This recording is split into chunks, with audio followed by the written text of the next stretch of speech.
Para pendengar 897 FM, pada tengah malam ini saya Casey akan ketengahkan mungkin satu topik yang setelah pun saya tanyakan awal tadi di Facebook tentang Saka.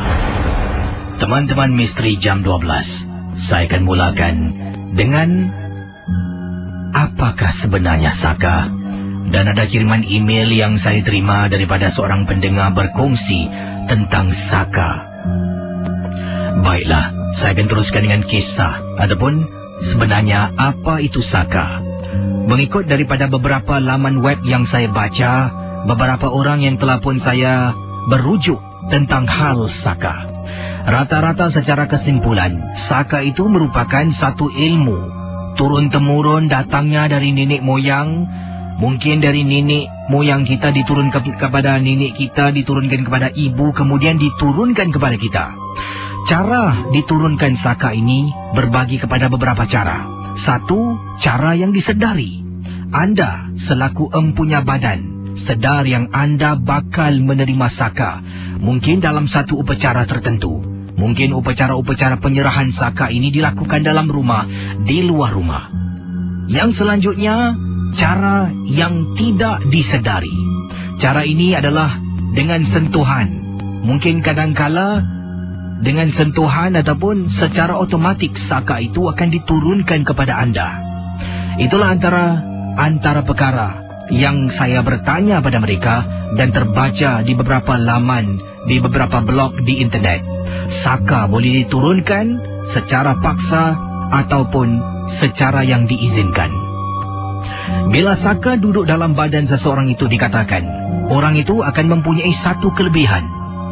Kelebihan itu mampu boleh membantu empunya badan, ataupun kelebihan itu akan membinasakan orang yang mempunyai Saka tersebut. Seperti contoh, dikatakan di sini dalam laman blog yang ada di hadapan saya ini, Saka itu boleh membantu kalau orang itu sedar dia ada Saka dan dia tahu bagaimana nak menggunakan Sakanya. Saka boleh digunakan untuk menumpaskan musuh, melakukan kerja-kerja yang tak boleh dipandang dengan mata kasar. Seperti contoh, kalau seseorang tuan ada memelihara binatang ataupun haiwan dan sebagainya seperti anjing. Anjing itu disuruh jaga rumah. Bila ada perompak, bila ada mereka yang tak dibenarkan masuk, malah anjing akan bertindak menyerang si perompak tersebut. Begitu dengan Saka. Tujuannya menjaga tuan. Tujuannya juga adalah untuk membinasakan musuh-musuh yang ditunjuk oleh tuannya. Sama seperti anjing yang saya katakan awal tadi. Anjing harus diberi makan. Dan pernah anda dengar kisah-kisah di berita, di internet, di YouTube, di mana anjing makan tuan tak boleh dikawal. Begitu juga dengan Saka. Bezanya, anjing adalah sejenis binatang yang boleh kita lihat dengan mata kasar, tetapi bukan Saka. Saka ini, kalau diberi makan secukupnya, dilayan dengan baik, dijaga dengan sempurna, dapat melaksanakan pelbagai perkara. Sebelum mempunyai Saka, si tuan punya diri harus percaya yang jin itu wujud. Harus percaya yang jin boleh ada di mana-mana tempat dalam sekelip mata. Dan jin boleh ada di banyak tempat dalam masa yang sama.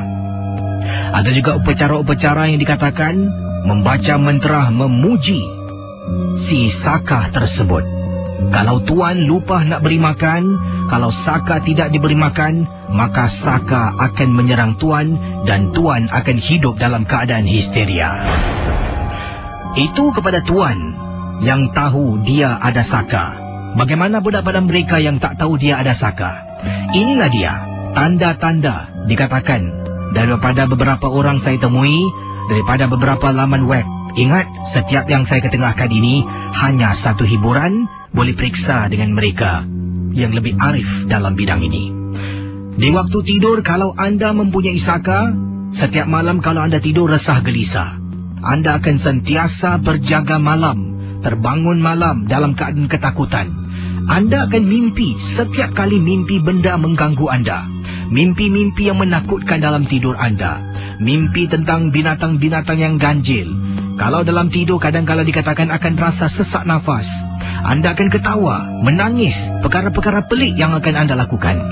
Mimpi melihat hantu, mimpi melihat manusia dalam keadaan-keadaan pelik. Mengeluh ketika anda tidur, mimpi jatuh dari tempat tinggi. Mimpi berada di kawasan-kawasan kubur atau tempat-tempat sampah yang menakutkan. Bila anda berjaga, apakah tanda-tandanya? Antaranya pening kepala yang berterusan. Ada saja pada waktu-waktu tertentu, mungkin dikatakan di sini dari maghrib sampai ke subuh, malam aja pening. Setiap malam pening, dah jumpa doktor, bagai ubat anda makan. Katanya di sini, keadaan pening migrain anda tidak hilang. Anda selalu letih, malas untuk melakukan ibadah, malas untuk berhadapan dengan kewajipan anda. Anda pula, fikiran kusut, tidak boleh berfikir, sentiasa marah dengan ahli keluarga, mungkin dengan isteri, dengan anak-anak, dan kesurupan, kemurungan. Itulah antara dikatakan badan anda mempunyai saka dan tidak anda ketahui. Sejauh mana kebenarannya, saudara? Para pendengar Ria 897 FM. Soalan yang mudah, bagaimana saka boleh dihindari? Ada pendengar yang bertanya. Ada juga cara-cara teknik-teknik perubatan yang dipanggil ruqyah, boleh dikenakan kepada si pemilik saka. Tapi teknik ini boleh tanya mereka yang lebih arif. Kalau ingin dibincangkan untuk rancangan 2 jam ini memang tidak mencukupi. Sedikit sebanyak anda tahu sebenarnya apa itu saka. Di sini ada contoh dari majalah yang saya miliki. Kalau seseorang itu mempunyai saka, para pendengar Ria 897, dan saka itu tidak diketahui si punya badan yang dia ada saka, kadangkala benda itu akan ikut ke mana saja dia pergi. Kadangkala dia rasakan dia ni diawasi oleh sesuatu. Hati-hatilah, mungkin itu saka.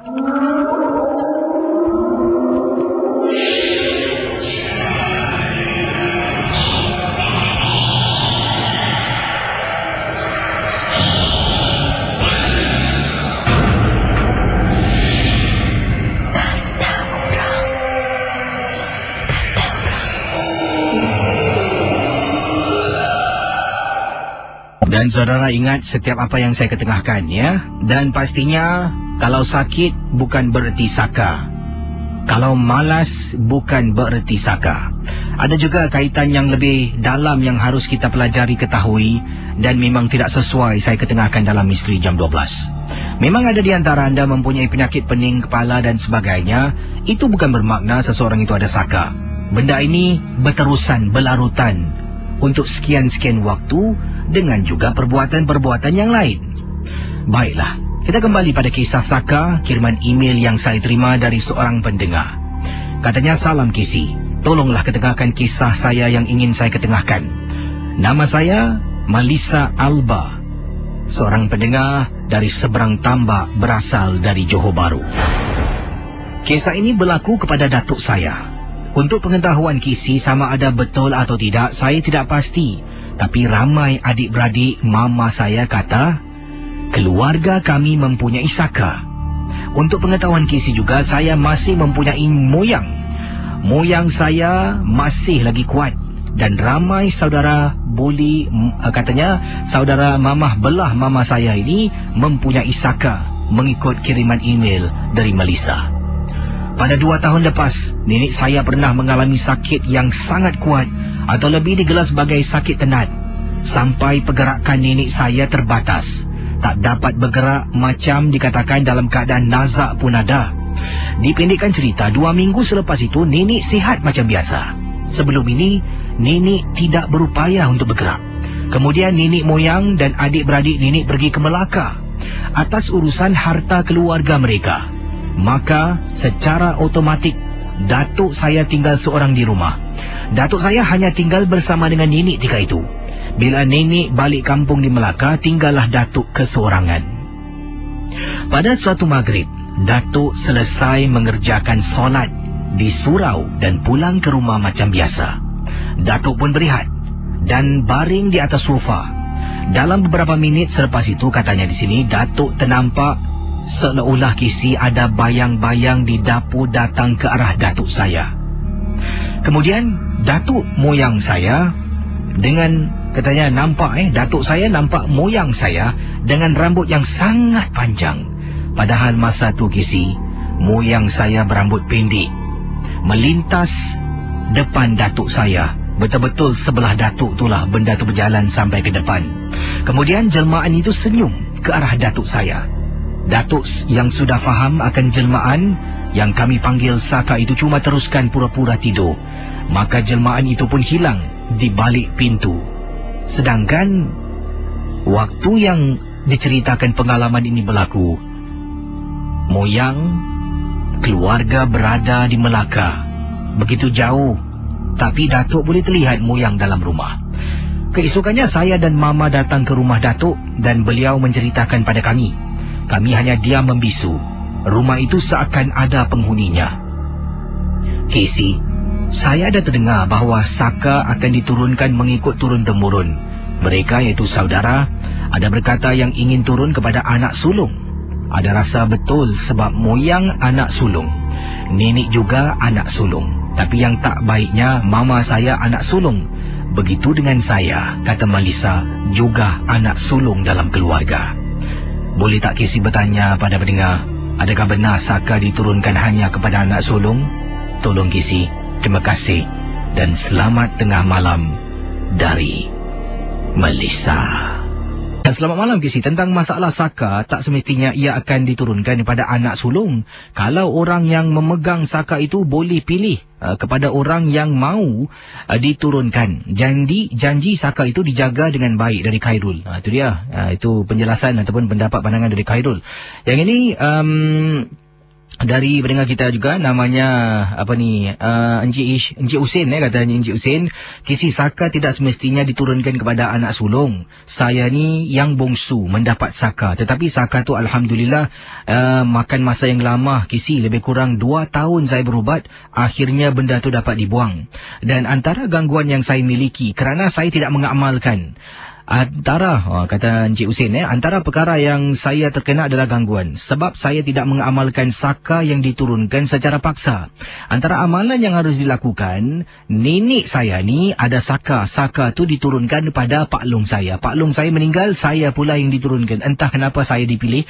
Dan amalan-amalannya adalah mengasap beberapa keris dan juga beberapa cincin batu yang ditinggalkan oleh arwah noyang saya kepada nenek, kepada Pak Long, sekarang ini kepada saya. Dan cincin itu walaupun tidak diasap masih disimpan sebab saya takut kalau saya buang akan memudaratkan. Jadi saya jumpa dengan pakar, kata Encik Husin.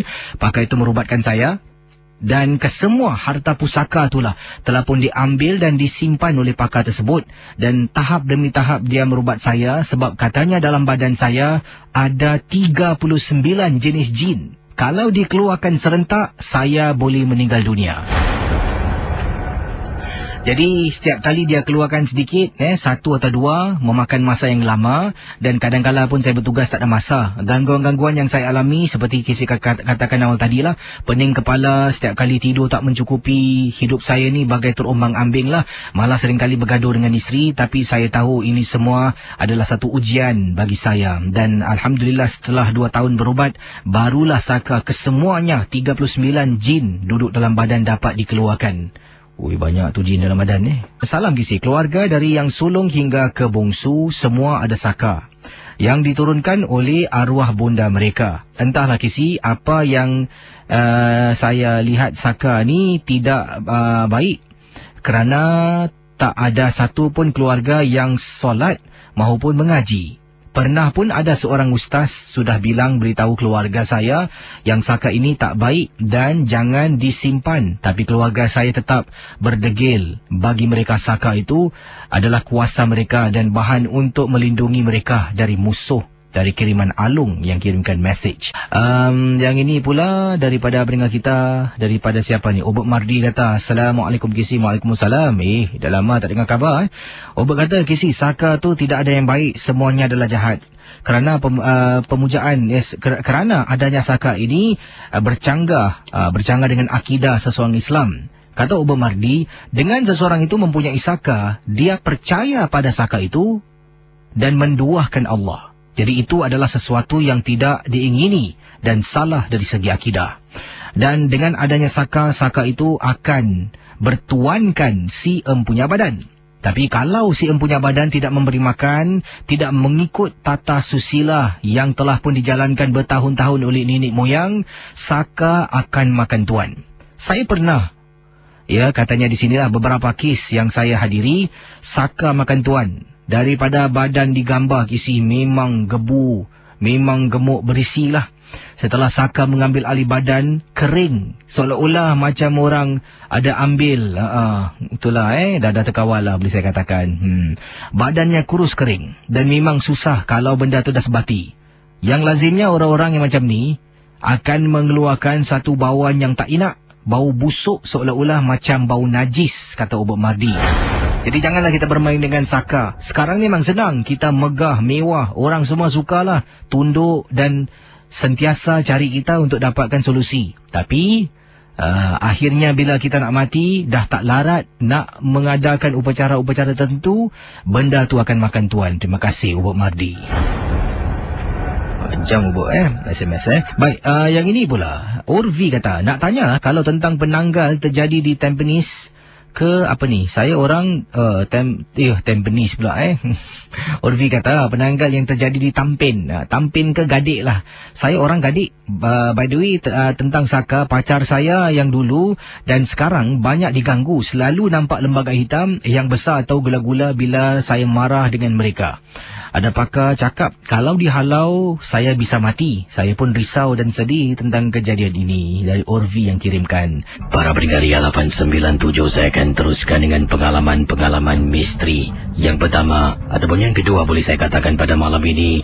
Ini merupakan kiriman email yang akan saya sempurnakan untuk anda semua. Ini kiriman daripada seorang pendengar namanya Encik Fadli yang berkongsi, dan katanya beliau di sini bertugas sebagai seorang pengawal keselamatan ataupun security officer. Apa yang berlaku? Pengalaman yang tak dapat Encik Fadli lupakan ketika beliau bertugas.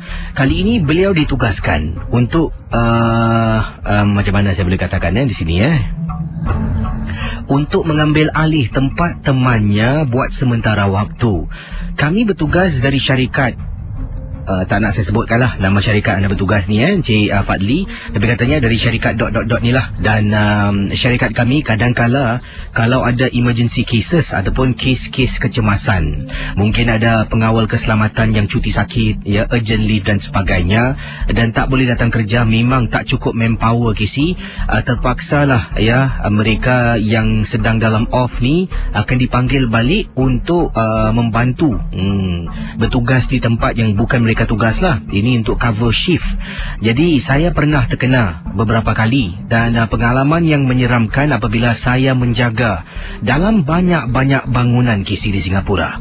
Saya dah pernah jaga saya dah pernah jaga bangunan seperti pusat membeli belah, factory dan sebagainya. Tapi yang kali ini saya menjaga sebuah bangunan yang tidak lagi beroperasi, terletak di kawasan Mandai. Pengalaman saya memang cukup menyeramkan. Dah banyak cerita saya dengar tentang kawasan Mandai itu. Bangunan yang dimaksudkan betul-betul di belakang, saya tak nak sebutkan nama tempatnya, jalan nak masuk ke bangunan tersebut ada satu bukit, ada road lah. Nama jalan tu dia sebutkan, tak nak saya sebutkan, cuma kawasan Mandai saja. Jadi daripada main road Mandai itu, kalau belok sebelah kiri akan ada bukit. Dari bukit tu naik kiri kanan tu ada bangunan lah, factory-factory lama. Lagi naik dalam-dalam, kemudian sampai hujung, katanya belok kanan, bangunan saya yang paling hujung dan yang paling lama di sana.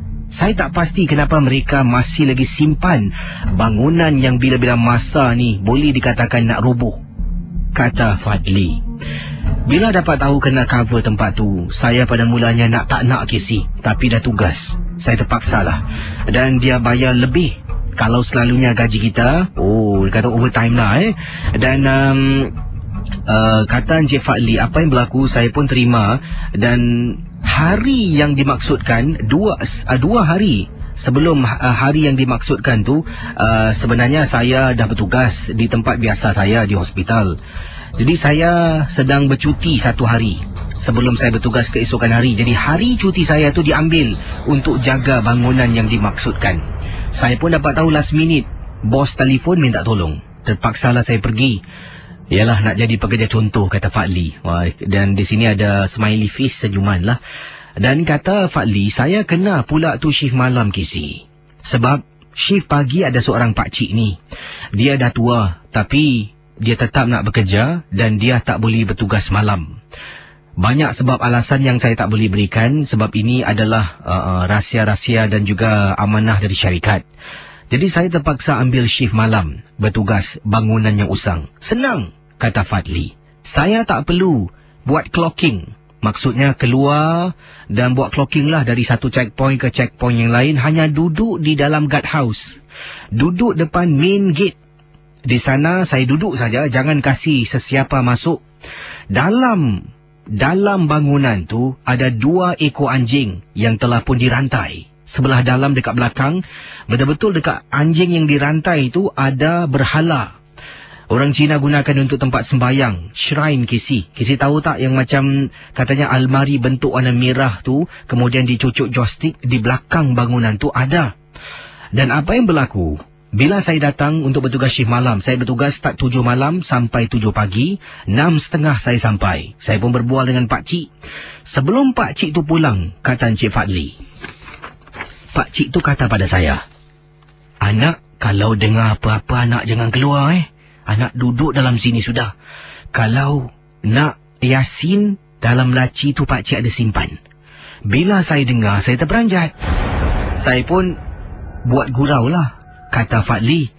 Pakcik ni meripik lah, tak ada apa-apa lah. Saya ni Ghostbusters. Pakcik tu ketawa, Ghostbusters? Nanti kau dah kena baru kau tahu. Pakcik tu pun balik. Dari 6.30 Kisi, saya dah duduk dekat guard house tu. Dengan pakcik berbual-bual, masuk pukul 7 nak dekat gelap, pakcik dah keluar. Tiba-tiba dah 7 suku Kisi dapat rasakan suasana sunyi. Saya rasalah macam tak ada orang lain kecuali saya yang menjaga bangunan. Yang hanya ada lampu dekat guard house dan juga di tingkat 1 bangunan jalan nak masuk bangunan tersebut. Apabila sedang saya duduk baca newspaper, surat khabar lah, kata Fadli. Sedang saya baca, tiba-tiba saya dengar orang panggil nama saya. Fadli. Bila saya tulis, tak nampak sesiapa. Tak apalah. Mungkin sunyi sangat. Sampai terngiang-ngiang, kata Fadli, terdengar suara orang panggil.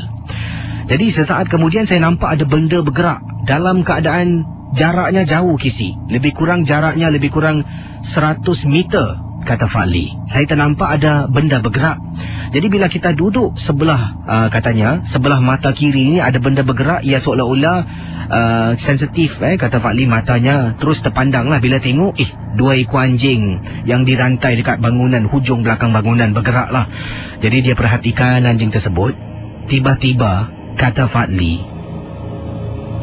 2 ekor anjing tu yang sedang bermain-main bergurau antara satu sama lain yang dirantai, 2 ekor lari dan bersembunyi di belakang pokok yang ada shrine yang didirikan di sana. Jadi saya tengok, apa benda yang tak kena ni? Terus saya tolak kerusi saya, pusingkan dari cermin belakang tu. Saya tengok apa benda yang berlaku. Saya perhatikan betul-betul, Casey. Saya nampak ada perempuan ni sedang berjalan perlahan-lahan dengan kakinya diseret-seret menuju ke arah anjing. Saya istighfar, Casey. Saya istighfar, terus saya tutup blinder. Dalam guard house tingkap ada blinder. Saya tutup blinder, ketakutan, Casey. Tergopoh gapa saya cari laci yang ada Yasin. Buka laci sana sini, baru jumpa Casey. Saya pegang dan baca apa yang saya tahu, baca lagi Casey. Kemudian atas guard house saya adalah kontainer besi. Atas kontainer saya dengar bunyi orang bertapak lari hentak-hentak kaki. Saya tak tahu nak buat apa, tapi saya hanya ingat Tuhan saja. Sampailah waktu subuh, saya kena gangguan. Benda tu nasib baiklah tak masuk dalam Casey. Saya hanya ditakut-takutkan saja. Setelah itu, orang yang sakit tu terus tak datang kerja. Saya dapat tahu ada orang lain yang menggantikan tempatnya, tapi tak tahulah Casey siapa yang malang tu. Itu saja pengalaman saya dari Fadli. Terima kasih dan selamat tengah malam, Casey. Itu dia pendengar Misteri Jam 12, kisah yang telah pun saya bacakan untuk anda. Awal tadi Pak Fadli, seorang pengawal keselamatan yang telah pun kirimkan email pada saya dan banyak gunakan shorthand untuk saya faham. Apakah mungkin perkataan yang nak digunakan. Terima kasih Fadli. Bagaimana kalau anda ditugaskan sebagai seorang pengawal keselamatan? Sebab itulah antara orang-orang yang patut kita hormati ataupun kita ialah tabik spring lah boleh saya katakan, adalah mereka bertugas seperti abang-abang yang bertugas sebagai pengawal keselamatan di waktu malam ni. Bukan senang. Ada juga pemandu-pemandu teksi. Bukan saja pemandu teksi harus mengharungi rintangan mungkin gangguan-gangguan macam tu, ya, juga berjumpa berdepan dengan penumpang-penumpang malam ni yang pelik-pelik sikit lah. Jadi itulah pengalaman Encik Fadli yang ketakutan. Nasib baiklah dalam kontainer awak tu tingkap-tingkapnya ada blinders. Kalau tak ada macam manalah nak tutup tingkap tu. Saya rasa sembunyi bawah meja pun cantik. Baik para pendengar di 897 boleh hubungi saya 669118897. Selamat pagi Cik Mukhtar. Ya, selamat pagi. Ya, Cik Mukhtar sedang bertugas sekarang ini? Bertugas sebagai pengawal keselamatan? Wah, ni sama macam Fadli pernah tak anda bertugas seorang diri? 2 orang. 2 orang lah. Oh, ni kena buat clocking? Kena buat clocking. Oh, berapa banyak checkpoint ni? Perimeter ada 36 lah. Banyaknya. Banyak. Ini saya buat perimeter. Pusing bahagian factory. Oh, besar-besar besi kat sana. Cuma saya tak nampak. Cuma saya bau pacai je besi. Oh, ini ketika anda sedang buat clocking ni bau pacai lah. Bau pacai. Ini antara kalau boleh, kalau anda boleh katakan di kawasan checkpoint mana tu? Nombor 3 ke, nombor 8 ke? Nombor 4, nak pergi nombor 4. Oh, di sana. Nombor 1 dekat guard house. Okey, Nombor 2 office. Nombor 3 office. Nombor 4 daerah belakang tu. Jadi saya pusing dia, saya bau pacai. Jadi teman saya pernah bau bunga, wangi je. Dengar daripada cerita dia, bangunan ni dulu masa baru diorang nak dirikan, ada pekerja daripada India jatuh daripada atas ke bawah kesi. Mati kesi daripada India kan. Jadi ni pengalaman saya ni, baru bulan lepas hari Jumaat. Malamnya malam Jumaat saya dah dengar Misteri Jam 12 kan.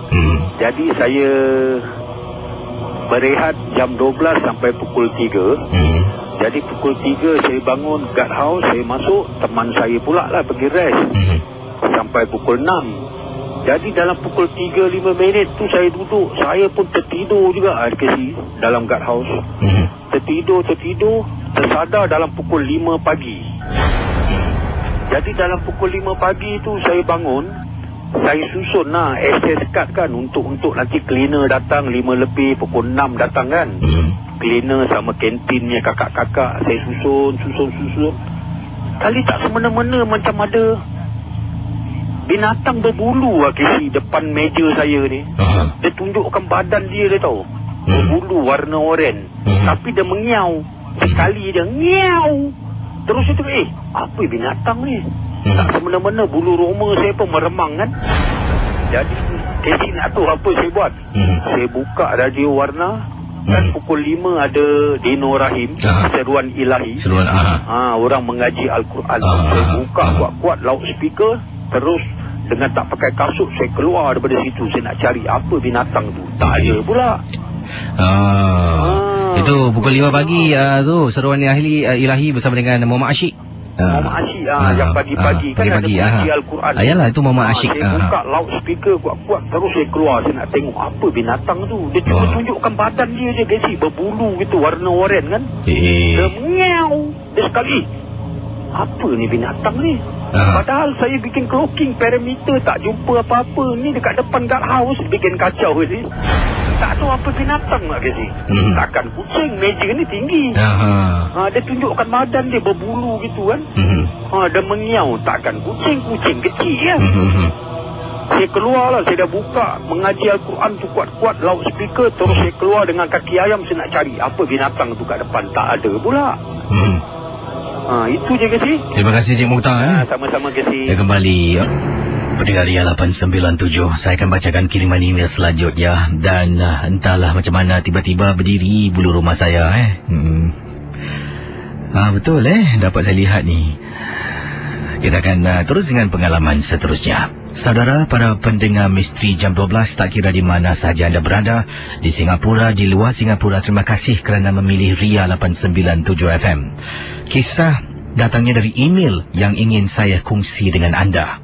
Pengalaman ini adalah satu peristiwa yang memang menakutkan. Dipendekkan cerita dari Kak Hapsah berkongsi pengalaman yang menyeramkan ini. Kata Kak Hapsah, Casey, setelah ibu kakak meninggal dunia, untuk beberapa malam, kakak sering mimpi yang menyeramkan, iaitu arwah ibu kakak datang dalam mimpi kakak nak serahkan sesuatu pada kakak. Tetapi entah macam mana kakak tak boleh terima barang yang nak dihadiahkan pada kakak. Malah pernah setelah beberapa kali mimpi, kakak ceritakan pada suami. Suami kata, kalau awak boleh, jangan ambil dalam barang dalam mimpi tu. Kakak pun tanya, macam mana kakak nak menolak sedangkan itu mimpi. Kakak tak boleh kawal mimpi kakak. Dan suami memberikan satu sebab. Kalau seseorang itu beriman, imannya kuat, sentiasa lakukan kewajipan dan tanggungjawab dengan penuh kesempurnaan, dalam mimpi boleh dikawal. Jadi kakak faham kata suami. Mungkin agaknya ialah kakak dilindungi. Sebab itulah barang yang nak diberikan oleh arwah ibu dalam mimpi kakak tak boleh kakak terima. Jadi setelah beberapa hari mimpi, mungkin hari yang pertama, kemudian 2 hari, 3 hari tak mimpi, hari keempat kakak mula mimpi yang sama, arwah ibu datang dan kisi. Setelah hampir sebulan lebih gangguan dalam mimpi berlaku, akhirnya seminggu kisi tak ada gangguan lagi. Yang paling menakutkan, kata Kak Hapsah, para pendengar Misteri Jam 12. Apa yang berlaku kisi amat menyeramkan. Terpulanglah pada individu. Tapi kisi, cara kebetulan, bila gangguan ni datang, suami kakak tidak ada di rumah. Suami bertugas kisi. Sedang kakak nyenyak tidur, kakak terkejut. Seolah-olah kakak ni jatuh daripada gunung. Bila bangun kakak istighfar, berpeluh-peluh dahi kakak. Tiba-tiba kakak dengar orang ketuk.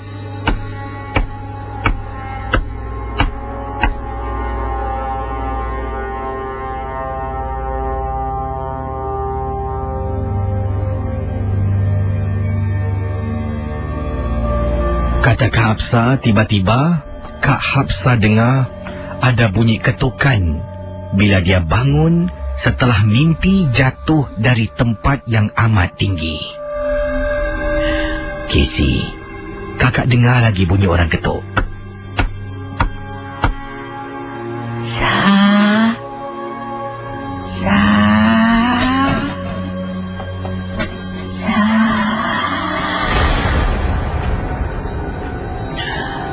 Pendengar Misteri Jam 12, kata Kak Hapsah dengar suara sayu memanggil namanya Sa. Itulah ringkasan nama, singkatan nama yang dipanggil oleh arwah ibunya. Bila toleh tingkap bilik kisi, saya nampak arwah ibu saya dengan mukanya berkafan, macam pocong, nampak muka saja dekat tingkap matanya terbeliak. Tengok saya, Sa, buka pintu, mak datang ni, Sa. Kakak pejam mata, kakak istighfar. Kan meremang dulu rumah saya,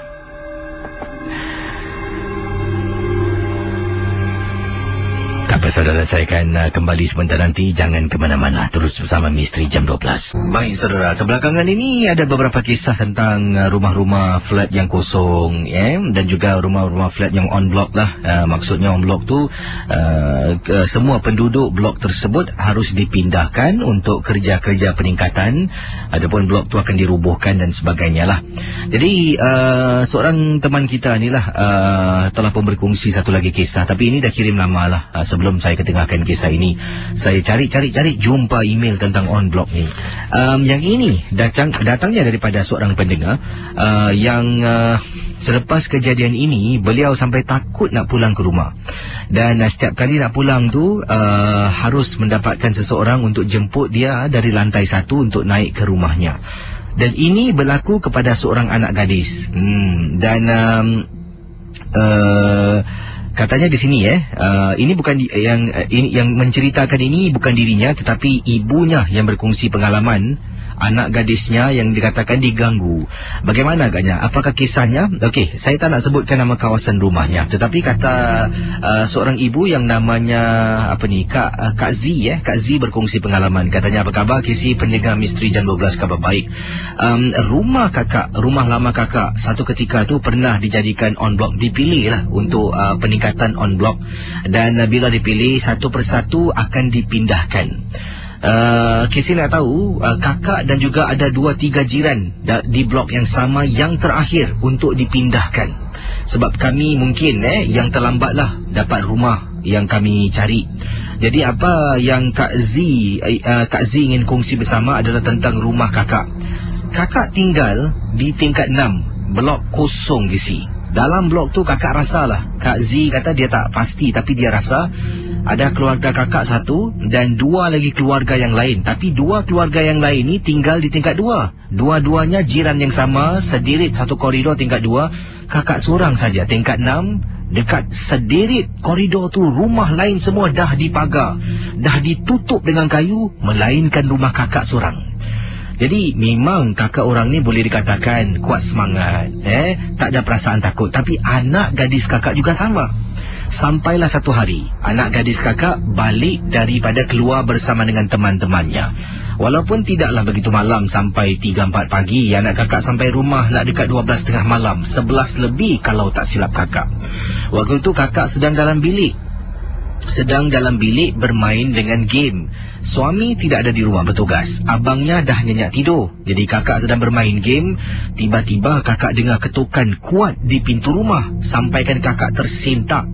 Bila kak bangun, kata Kak Z, kakak menuju ke arah pintu rumah. Dengar lagi orang ketuk kuat-kuat dan menangis. Dengar macam suara anak. Dari itulah kakak dengan segera bergegas ke depan pintu. Bila kakak buka pintu, memang sah Kisi, anak gadis kakak berlutut menangis ketakutan. Dia kata, "Mama, buka pintu Mama." Dalam keadaan menangis terisak-isak. Kakak menjadi kuati. Buka pintu, dia masuk ke dalam. Kakak tanya kenapa. Dia suruh tutup pintu. Kakak tutup pintu, ingatkan ada perompak ke apa. Kakak masuk dalam bilik, kejutkan abangnya yang sedang nyenyak tidur. Mula-mula abangnya macam tak nak bangun. Bila dengar adiknya menangis, terus dia bangun. Dia keluar, dia tanya kenapa. "Saya suruh anak saya keluar pergi tengok kat luar tu ada siapa." Anak bujang saya keluar Kisi. Keluar dengan membawa kayu. Tahu-tahulah takut ada perompak ke pencuri. Jadi bila dia keluar, saya tanya anak saya kenapa. Dia suruh tutup pintu. Abangnya di luar, saya tutup pintu. Saya tanya kenapa, dia diam. Terisak-isak lagi. Saya tanya kenapa. Barulah Kisi, setelah lebih kurang 10 minit saya tanya, baru dia boleh bercakap. Sebab sebelum ini dia dalam in shock ataupun dalam keadaan terkejut dan ketakutan. Bila anak kakak bersuara, kakak tanya kenapa. Tadi bila dia nak balik, dia naik lift. Biasalah rumah tingkat 6. Dia tekan tingkat 6. Yang hairannya, bila lift sampai di tingkat 6, pintu lift tidak terbuka Kisi. Malah lift tu terus naik sampai ke tingkat 12. Kata Kak Z yang diceritakan oleh anaknya. Bila sampai tingkat 12, dia picit lagi tingkat 6 untuk tutup pintu. Lift tu tiba-tiba pintu terbuka. Bila terbuka, satu lift gelap. Satu lift gelap gelita dan tak bergerak. Seolah-olah lift tu dah tidak berfungsi. Dia tekan. Tak boleh Kisi. Jadi dia pun buat keputusan untuk keluar dari lift, turun tangga. Apabila dia keluar dari lift Kisi, anak beranak Kisi berdiri depan satu rumah. Yang rumah tu dah pun dipapan. Pintu ditutup dengan papan, tingkap semua ditutup dengan papan. Anak beranak berdiri menghadap rumah tersebut. Bila dia nampak, dia terkejut. Blok ni tingkat atas tak ada orang. Macam mana anak beranak ni depan pintu ni? Jadi dia tak nak fikir yang bukan-bukan. Anak kakak turun tangga perlahan-lahan. Badannya katanya dia impitkan dengan tembok kerana ketakutan. Sambil dia turun, dia baca Bismillah, Bismillah Kisi. Tingkat 12, turun tingkat 11. Turun tingkat 10. Bila sampai saja di tingkat 9,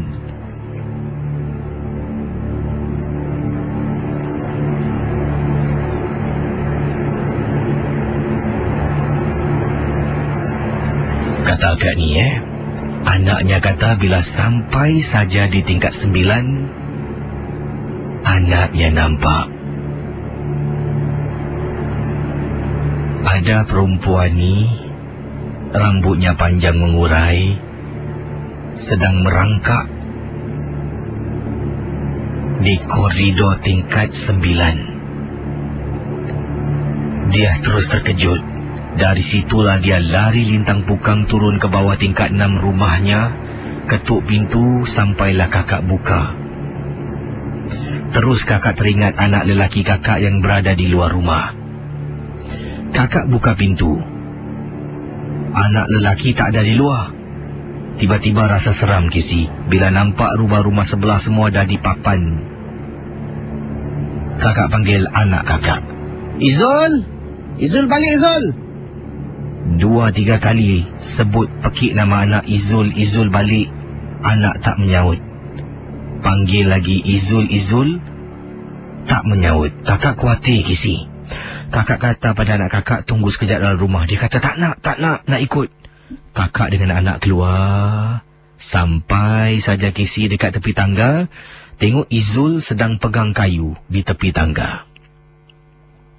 Kisi, yang paling menakutkan, apabila kakak sedang pimpin tangan anak kakak ni, kakak rasa sesuatu macam tak kena. Bila kakak toleh belakang, Kisi, rumah paling hujung sama sedirit dengan rumah kakak. Depan pintu rumah tu ada budak sedang duduk, tak tahulah budak tu datang dari mana. Bila nak balik ke rumah, kakak, anak perempuan, anak lelaki jalan sama-sama. Hairan, 2 anak kakak tak nampak, kakak seorang pula yang nampak budak tu. Kakak diam tak nak tegur. Sampai ke rumah dan Kisi, 2 minggu kemudian kami dipindahkan. Itulah peristiwa dari Kak Z berkongsi pengalaman anaknya yang balik liwat. Kemudian lift tu seolah-olah naik ke tingkat 12 dan anaknya diganggu bila nak turun ke tingkat 6 rumah yang dia tinggal. Itu dia saudara para pendengar Misteri Jam 12 Cuba kalau anda tinggal rumah flat macam tu lah. Rumah flat anda dalam satu blok tu cuma anda seorang tingkat paling atas, jiran 2-2 tingkat bawah tingkat 2. Jiran 2 tu ada jiran lain lah. Anda seorang tingkat atas. Kalau saya tak apalah. Tak balik pun tak apalah. Tidurlah ke mana-mana, hotel ke, camping ke. Ini kronik ni kes ni. Dangerous maximum. Baik teman Ria 897 FM, yang ini saya akan bacakan kiriman seorang lagi pendengar kita. Ini datangnya daripada Fazli berkongsi peristiwa yang menyeramkan. Katanya ketika ini beliau dan tunangnya, ya kata Fazli sedang bersama dengan tunang saya nak menyambut hari ulang tahun. Ulang tahun tunang saya yang ke-25. Jadi sebenarnya saya telah pun mengajak tunang saya pergi ke tempat yang saya rasakan romantis. Dari banyak-banyak tempat yang pilih, dia memilih ya tepi pantai. Dan tempat yang saya pilih ini pantai bukan pantai East Coast, bukan pantai Changi. Saya telah bersasar pantai di Pasir Ris. Fazli kata, sebenarnya bila sampai di sana, sebelum saya ajak dia makan malam, saya telah pun mengajak tunang saya pergi ke tepi pantai. Waktu itu sekitar 11 lebih malam. Dan hari itu 1 jam lah sebelum tunang saya menyambut hari lahirnya tepat jam 12.30 malam. Jadi memang dia tidak bertugas pada keesokan harinya, begitu dengan saya. Jadi saya dah jemput dia dari rumahnya, saya bawa dia keluar. Niat di hati memang kita rancang nak pergi makan. Itulah yang saya kata, minta izin pada ibunya. Ibunya kata bolehlah memandangkan kami dah bertunang dan katanya dibenarkan kami keluar untuk makan. Tapi saya tipu.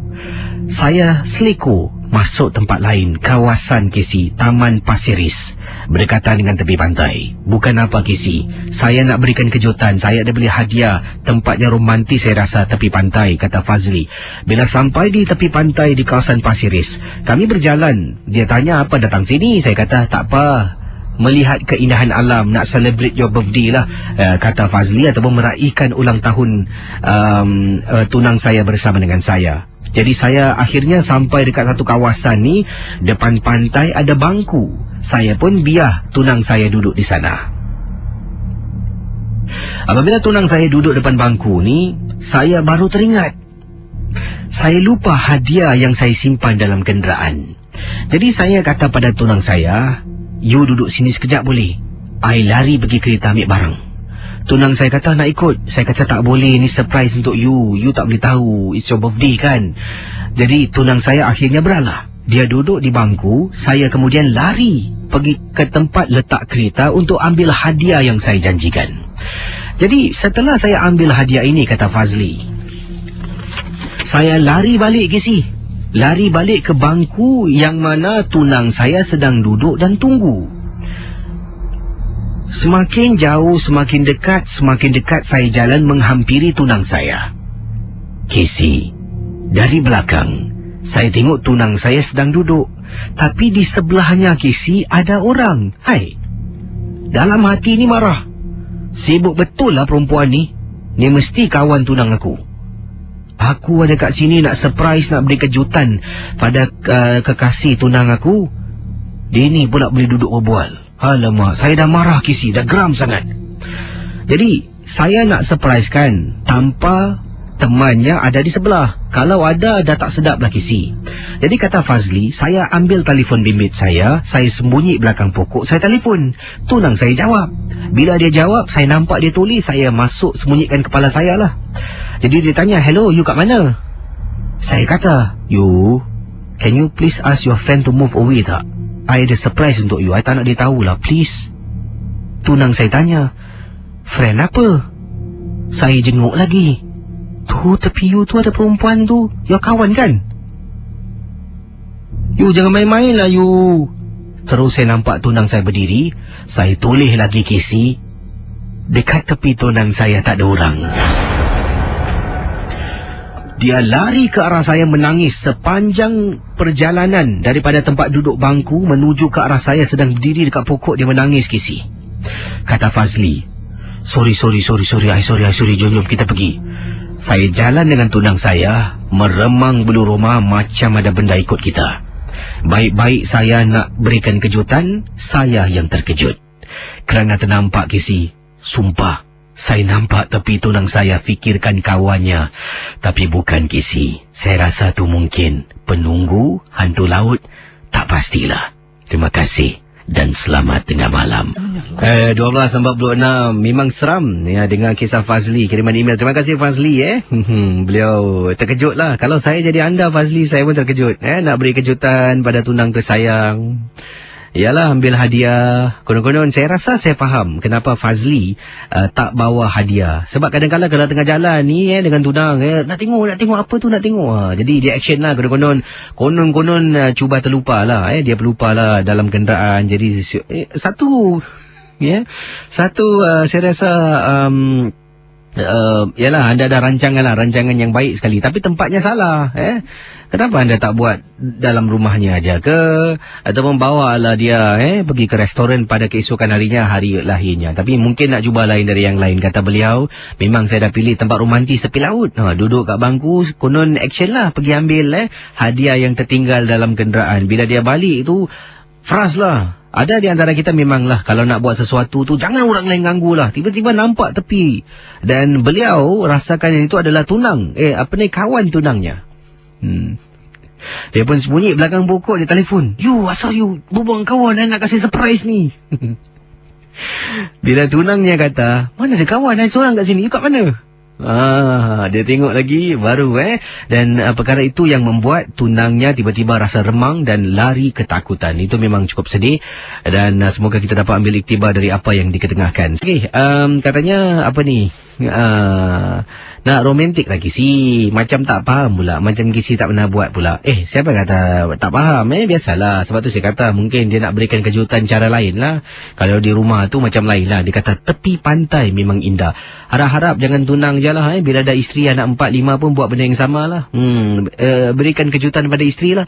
"Mama, you ingat tak lagi tempat duduk ni? Bila you duduk tempoh hari, I cakap you sorang-sorang. 2 orang, rupanya you sorang. Ingatlah bang, tepuk-tepuk ke atas pokok, dia standby je." Saudara para pendengar Misteri Jam 12, Saya akan bacakan kiriman email berikut ini, datangnya daripada seorang pendengar. Dan ini seorang ibu yang berkongsi pengalaman. Okey, namanya saya akan rahsiakan. Tapi saya gunakan nama samaran Siti lah, Siti. Kak Siti kata, dipendekkan cerita dululah. Kak Siti ni memang dah mengalami pelbagai gangguan dalam rumah. Sebenarnya Kak Siti ni tak tahulah ada buat musuh dengan orang ataupun orang memang tak suka Kak Siti secara semula jadi.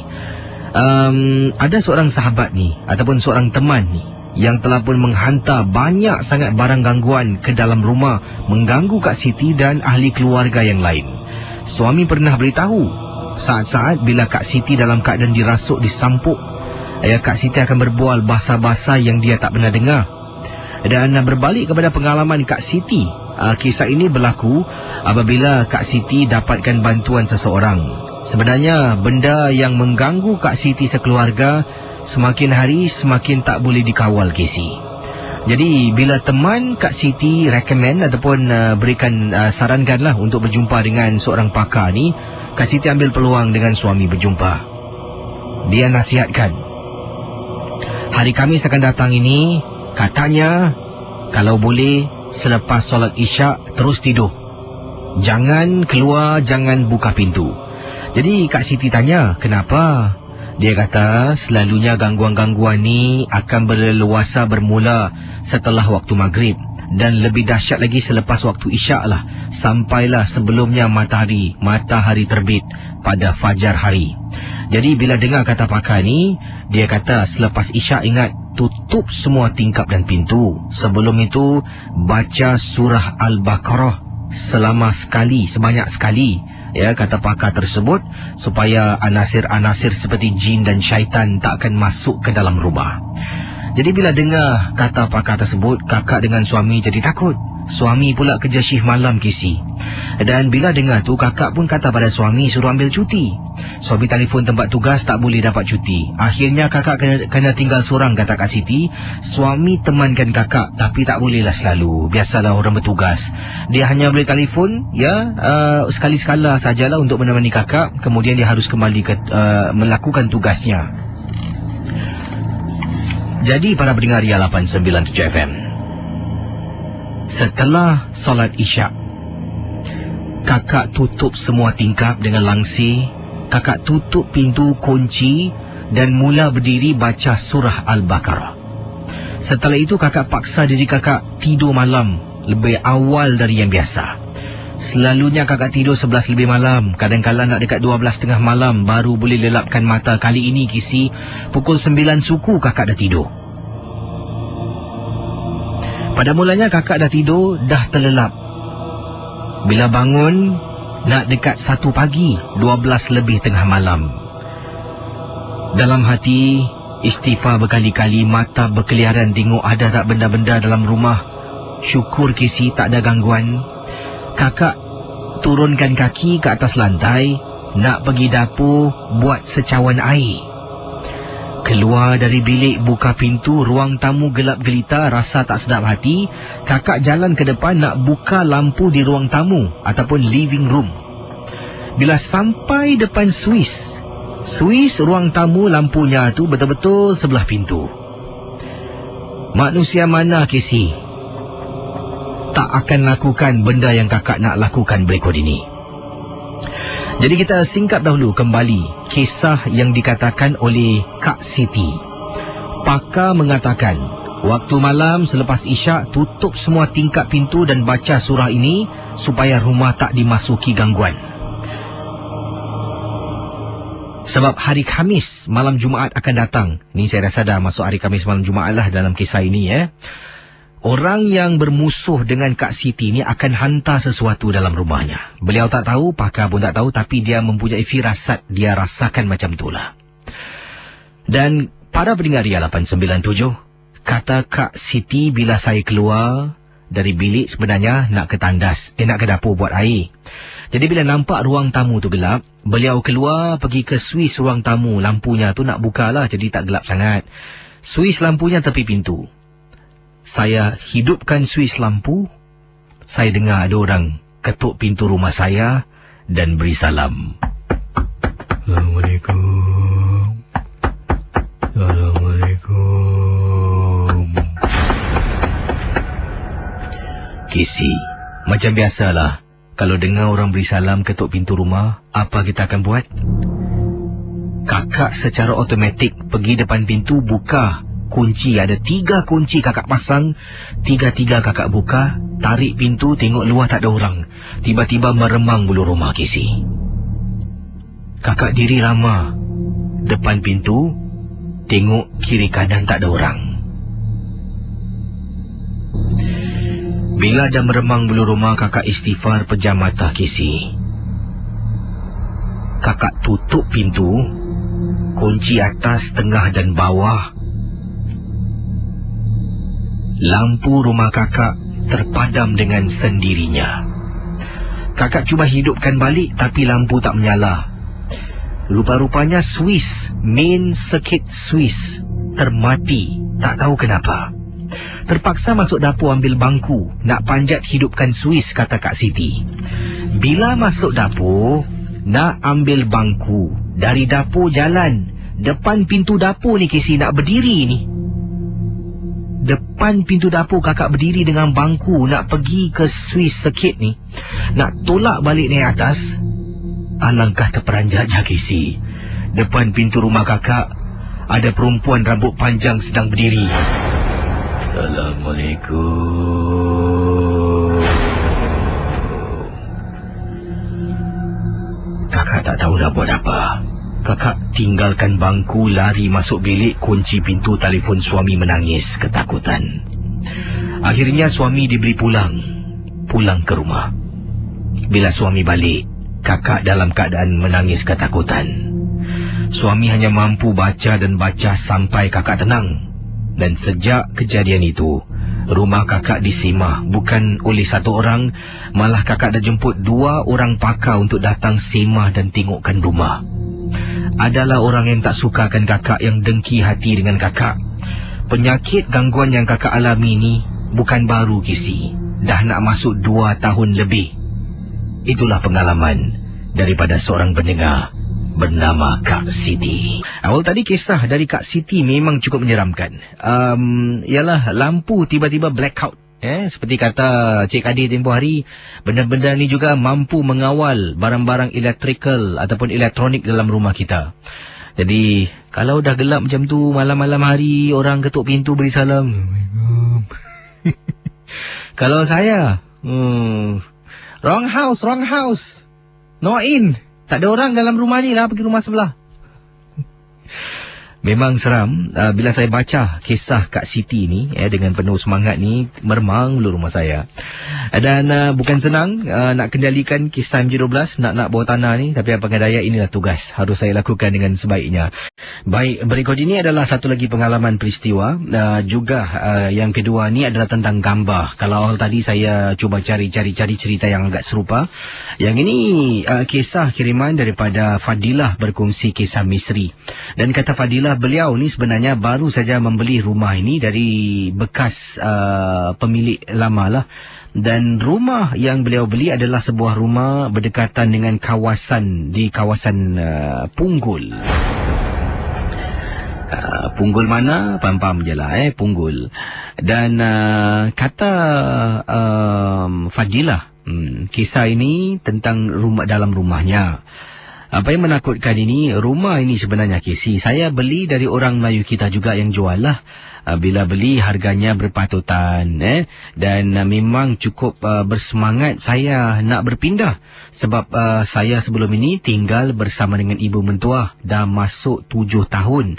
Barulah ada simpanan, ada kelebihan, dan terpaksa campur tunggu, barulah ada rumah sendiri, kata Fadilah. Pengalaman yang Fadilah ingin ketengahkan berlaku dalam rumah baru di kawasan Punggul. Saya dah berumah tangga dengan suami. Kisi nak dekat 10 tahun berumah tangga dengan suami. Dan kata Fadilah, pengalaman yang saya alami ini adalah sesuatu yang menakutkan. Saya tidak ada cahaya mata sampai sekarang, namun setiap hari berdoa supaya dikurniakan cahaya mata. Tapi kisah saya bukan tentang itu, tentang rumah di Punggol. Bila ada rumah sendiri, hasrat nak mempunyai cahaya mata semakin meluap-luap. Maklumlah, tengok bilik, ada banyak bilik. Bilik tidur saya dengan suami. Kalau boleh nak adakan satu bilik untuk anak, kalau dikurniakan, kata Fadilah. Kebelakangan bila saya pindah ke rumah saya di Punggol, suami saya pernah menegur sekali. Sekali suami saya tegur. Yang pernah tegur nampak dahulu adalah suami. Dan kata Fadilah, oleh kerana saya rasalah suami saya tak nak takutkan saya, terus suami tukar topik dan tak nak berbual pasal ni lagi. Waktu tu Casey sekitar 11 lebih malam. Saya pula dalam bilik sedang duduk baca majalah. Suami saya baru balik dari tempat tugas. Suami masuk bilik ambil tualah. Kemudian suami tanya, awak ni apa ni? Kawan awak dekat depan, awak dekat dalam bilik baca majalah. Suami saya marah. Saya tengok suami saya. Apa bang cakap? Kawan awak kat depan dekat sofa tengah tunggu tau. Awak buat apa dalam bilik? Bang, dalam rumah ni tak ada orang. Saya seorang je bang. Abang cakap apa ni? Suami saya jenguk kat luar. Dia tengok dah tak ada benda tu lagi. Dia masuk balik. Dia kata, tak adalah, abang main-main aja lah. Saya tanya lagi, abang cakap bang, abang nampak apa? Tak ada apa-apa lah, abang main-main. Abang gurau aja. Sejak malam yang suami tegur Casey, sejak malam yang suami tegur, saya mula rasa tak sedap hati. Setiap kali suami bertugas, akan pulang rumah sampai rumah 11 lebih malam, paling lambat 12 lebih tengah malam. Waktu itulah ketika saya dalam bilik, kadangkala saya dengar bunyi orang jalan tapak kaki di ruang tamu. Kadangkala saya dengar bunyi bidai. Dekat dapur saya ada gantung bidai plastik. Setiap kali sesiapa yang lalu, angin yang tiup akan bunyi benda tu. Oleh kerana saya dah dengar banyak kali, bila suami balik, saya suruh suami turunkan. Kata Fadilah, suami saya turunkan. Kemudian yang paling menakutkan sangat-sangat, suami saya kata dia terlupa barang. Waktu tu dia baru balik Casey, terlupa barang dalam kenderaan. Saya pun dah tak fikir bukan-bukan sebab suami dah balik. Suami saya turun bawah. Casey, saya dengar ada orang beri salam datang dari bilik sebelah. Assalamualaikum. Bila saya dengar meremang bulu rumah saya keluar dari bilik, terus berdiri dekat koridor rumah saya, tunggu suami naik. Suami naik tanya kenapa. Bila saya kata tak ada apa-apa, pam, pintu tutup dengan kuatnya. Macam benda tu tak setuju dengan apa yang saya katakan. Saya dengan suami tersintak, kata Fadilah. Kemudian saya dengan suami buka pintu masuk dalam. Bila kami masuk dalam, jenguk kiri kanan tak nampak apa-apa. Casey, bila suami saya periksa dalam bilik, saya berdiri depan pintu. Betul-betul di depan pintu masuk ni ada bilik store simpan barang. Saya dengar Casey ada benda cakar-cakar. Saya panggil, bang, sini bang. Suami saya lari keluar, saya tunjuk dalam store. Sebenarnya, store room yang kami ada ni tak diusik pun, sebab kami tak punya banyak barang. Sejak kami berpindah, dah masuk hari yang ke-7 atau 8, kata Fadilah, tak pernah dibuka. Suami saya buka pintu store, lampu tak boleh menyala. Mungkin belum tukar lampunya. Suami pergi ke dapur, kebetulan Casey ada satu bol lampu, kami tukar. Bila dah tukar, suami hidupkan. Store tu dalamnya kosong, tapi dalam store tersebut ternampak sepucuk surat di atas lantai. Bila suami angkat, suami nak buka. Saya kata, jangan bang, jangan bang. Suami tetap berdegil, keluarkan. Saya tak nak tengok. Suami tu simpan balik. Saya tanya, bang, apa tu bang? Suami kata, ada gambar perempuan. Saya tanya wajahnya macam mana. Suami kata, tak apalah, abang tak nak ceritakan. Abang buang gambar ni kat bawah. Suami turun dengan saya ke bawah. Kami pergi ke tong sampah tepi lift, campak ke dalam tong sampah tersebut, naik atas. Selepas itu gangguan masih lagi berleluasa. Akhirnya, saya dengan suami panggil seorang ustaz untuk sewa rumah. Untuk pengetahuan Kisi, bila kami berpindah, kami tak sewa rumah. Sebab kami tak percaya sewa-sewa semua. Kata Fadilah, setelah terkena, barulah kami bertindak. Terima kasih, Kisi. Itu dia pendengar Misteri Jam 12, kisah daripada Fadilah berkongsi pengalaman yang menakutkan. Saya rasa dalam kisah ini apabila suami dia pulang masuk dalam rumah. Suami Fadilah ternampak seorang wanita sedang duduk di sofa rumah. Kemudian suami masuk bilik ambil tuala, dia tanya pada isteri, awak ni duduk dalam bilik, kawan awak ke depan awak tak nak layan. Jadi Fadilah rasakan suaminya dah nampak sesuatu. Suami yang nampak dululah sebelum ni. Jadi bila dia kata dia tak ada kawan dalam rumah ni, hanya dia seorang, suaminya baru tahu ada benda yang tak kena. Jenguk luar, tengok di sofa yang sama tu tak ada orang. Suaminya mungkin, kata Fadilah, saya rasa suami saya tidak ingin menakutkan saya. Dia kata dia bergurau. Walhal Kisih memang dalam rumah ada gangguan. Macam mana suami boleh nampak tu memang satu perkara yang menyeramkan. Terima kasih pada Fadilah. Dan seterusnya, ini adalah satu pengalaman peristiwa. Ini berlaku agak lama. Kalau tadi tahun 2001, ini zaman rumah kampung, tapi bukan di Singapura, di Malaysia. Apa yang berlaku? Ini daripada Kak Siti Nuraini. Kak Siti Nuraini berkongsi pengalaman peristiwa yang berlaku ketika sebelum beliau berpindahlah ke bandar, khususnya di Singapura.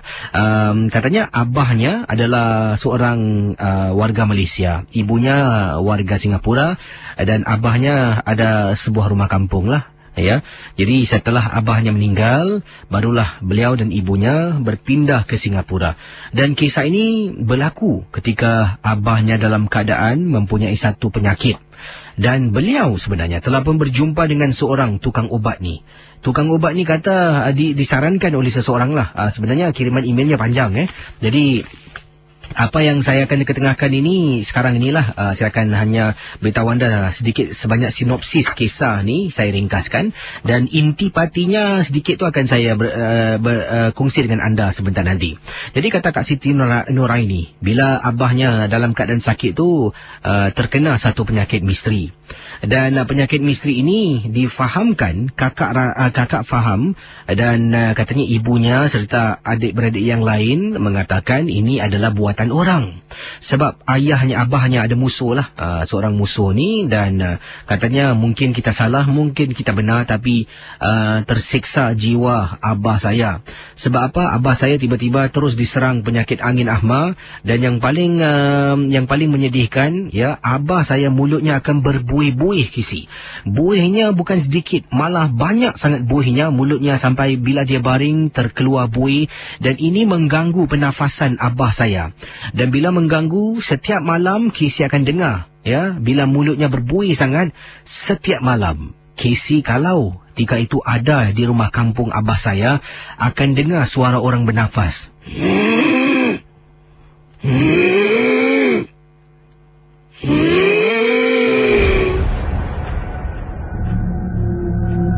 Jadi para pendengar, kisahnya kita teruskan. Kata Kak Siti Nuraini, bila melihat keadaan abah saya yang semakin hari semakin uzur, semakin semput, semakin menyusahkan dirinya, saya dengan ibu cuba ikhtiar sebenarnya jumpa orang-orang tertentu untuk dapatkan rawatan. Sampailah kami ditemukan jodoh dengan seorang perawat ini dari Malaysia.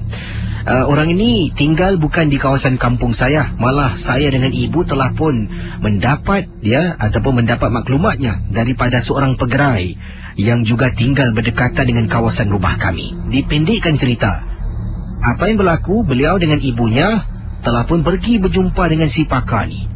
Memang pakar ni hebat, Kisi. Belum sempat saya bersuara, dia tahu yang saya datang kerana abah. Kamu tak perlu jelaskan. Saya tahu yang kamu berdua datang ni nak bantu abah kamu yang sakit tenat tu kan? Bila saya dengan ibu saya dengar, kami terus terperanjat. Belum pernah Kisi saya dengar orang yang boleh tahu niat dan hasrat kami. Jadi dalam hati, inilah orang yang mungkin boleh membantulah. Jangan takut. Ini saya dah siapkan ni. ambil ni, letak bawah bantal bapak kamu. Setiap malam letak bawah bantal, ingat? Tapi seminggu sekali lah, hari Khamis malam Jumaat, kata pakar tersebut. Hari Khamis malam Jumaat, awak harus cuci ini dengan darah ayam hitam. Ingat, kalau tak buat, padah. Terima kasih, Tok. Terima kasih, Tok. Saya dengan ibu saya terus keluar. Saya angkat benda tu. Bu, ni apa, Bu, Tak tahulah, aku letak je lah bawah bantal.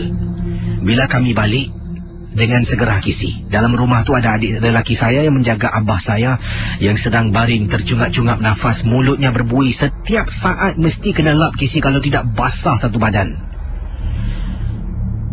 Bila balik, malam tu nak tidur, saya ambil benda tu letak bawah bantal abah saya. Kisi, betul Kisi, mulutnya terus tak berbuih, pernafasannya semakin baik. Saya dengan ibu saya gembira sangat. Tapi tetap abah saya masih tak boleh berbual. Angin ahma, hanya boleh memberi isyarat mata. Itu saja. Hari Khamis malam Jumaat yang pertama, saya teringat kata pesan pakar tu, suruh cuci dengan darah ayam jantan, darah ayam hitam. Ambil, cuci, bersihkan. Buat minggu kedua, minggu ketiga, minggu keempat, dah 2 bulan lebih kami cuci tak henti-henti, Kisi. Sampaikan satu malam saya terlupa. Kisi, satu malam saya terlupa. Kisi nak tahu, malam hari saya dengar abah saya tercungap-cungap lagi. Takkanlah. Dah 2 bulan lebih abah dah okey. Saya bangun dari katil, suami saya sedang tidur. Kata Kak Siti Noraini, saya keluar dari bilik. Bila saya lalu depan bilik abah, sebelahnya ibu saya sedang tidur. Tengah-tengah antara ibu dengan abah, saya terperasan, Kisi, ada orang sedang duduk. Kisi nak tahu tak? Saya nampak ada seorang wanita sedang duduk di tengah-tengah antara ibu dengan abah di atas katil. Abah saya nafasnya tercungap-cungap.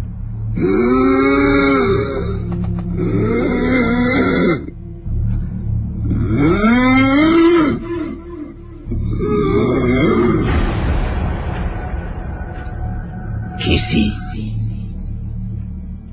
kata Kak Siti Noraini, kakak nampak ada perempuan ni sedang duduk, lidahnya panjang, Kisi, sedang jilat-jilat air liu abah saya yang sedang mengalir tak henti-henti.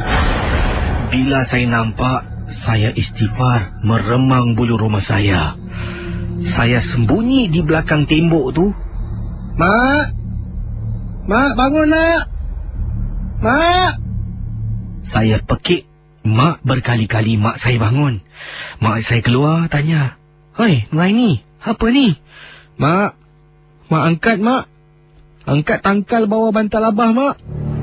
Kenapa digang kau? Mak angkat, Mak, buang benda tu, Mak. Saya menangis, Kisi. Saya menangis. Dipendekkan cerita, rupa-rupanya sepanjang berbulan-bulan, 2 bulan lebih, benda yang saya letak bawah bantal tu, air liu abah saya bukan berhenti. Dijilat-jilat oleh makhluk yang dihantar. Si Tok Bumu. Bila lihat keadaan abah, barulah saya tahu. Sebab tu, bila beberapa kali setelah saya letakkan barang tu, abah saya dapat lihat, walaupun dia tak lagilah mempunyai air liu yang mengalir tanpa henti, tapi matanya tak tenteram. Macam seolah-olah dalam hatinya tu, tolong abah, alihkan barang ni, tak boleh. Mungkin abah saya boleh melihat wajah wanita yang hodoh menjilat-jilat air liunya yang meleleh. Setelah buang barang tu, Kisi, beberapa minggu kemudian, abah saya meninggal dunia. Terima kasih dan selamat tengah malam, Kisi. Saya baca kereta pula. Saya baca kisah, sampai tersasul saya. Yang dikirimkan oleh Kak Siti Noraini. Saya sendiri yang meremang kat sini. Saya boleh rasakan apa yang dia rasakan lah. Bila ternampak benda tu di tengah-tengah, satu malam saja, satu hari malam hari Khamis, malam Jumaat, tak dibasuh benda tu dengan darah ayam jantan, darah hitam, ayam jantan hitam lah. Dan benda tu mula ternampak lah, nampakkan dirinya. Dari situlah abahnya, rupa-rupanya sepanjang 2 bulan lebih, abahnya sebelum ni dah memang beranah ke atas su lah. Kerana tak boleh bernafas, dibuat orang ailio melili keluar, berbuih-buih mulutnya. Dan setelah 2 bulan tu, dia dengan ibunya tengok, wah, keadaan abahnya semakin okey, semakin baik lah. Jadi tak dengar pun dia tercungap-cungap, jadi rasa-rasanya, wah, benda ni membantulah. Tapi dalam keadaan sedemikian tu, Su beberapa kali mungkin waktu dia nak suap makan ke, waktu nak angkat abahnya baring ke, duduk ke, abahnya seolah-olah raut matanya tu, wajahnya tu gelisah, macam ada benda yang tak kena. Tapi Su tak dapat membacanya, cuma rasa-rasa macam itulah. Rupa-rupanya tersiksa abahnya ketika masih hidup dalam 2 bulan lebih tu, kerana diganggu oleh makhluk yang dihantar oleh bomo tersebut. Memang menakutkan. Bila Su yang nampak, Su sampai takut, sampai dia teriak ibunya ketika tidur. Dan akhirnya dia suruh buang barang tu lah. Dan saya rasa Su patutlah sebelum tu mungkin dah pun lah mohon maaf dari kepada abahnya kerana melakukan sesuatu yang tak patut dilakukan lah. Baik, para pendengar Ria 897, saya akan teruskan dengan kiriman berikut. Ini adalah kiriman email datangnya daripada Kak Suhada. Kata Kak Suhada, apa khabar Kisi dan Assalamualaikum. Waalaikumsalam warahmatullahi ta'ala wabarakatuh. Kak Suhada, selalunya kakak dengar Misteri Jam 12, banyak pengalaman orang diganggu. Dan kakak tidak terkecuali dengan gangguan. Tapi gangguan kakak amat berbeza. Pada mulanya kakak fikirkan orang yang buat main, panggilan-panggilan menelefon rumah kakak. Tapi lama-kelamaan menyeramkan dan mengerikan. Apa yang berlaku? Pada panggilan yang pertama, masih kakak ingat, suami kakak tak ada di rumah, bertugas. Waktu itu shift malam. Anak kakak 2 orang, kedua-duanya menjalani perkhidmatan negara. Jadi kakak seoranglah dalam rumah Kisi. Sedang tidur, tak silap sekitar 1 lebih pagi. Apa yang berlaku, kakak dengar bunyi panggilan. Dalam bilik kakak tak ada telefon. Kalau nak jawab panggilan, kena pergi ke ruang tamu, kata Kak Suhada.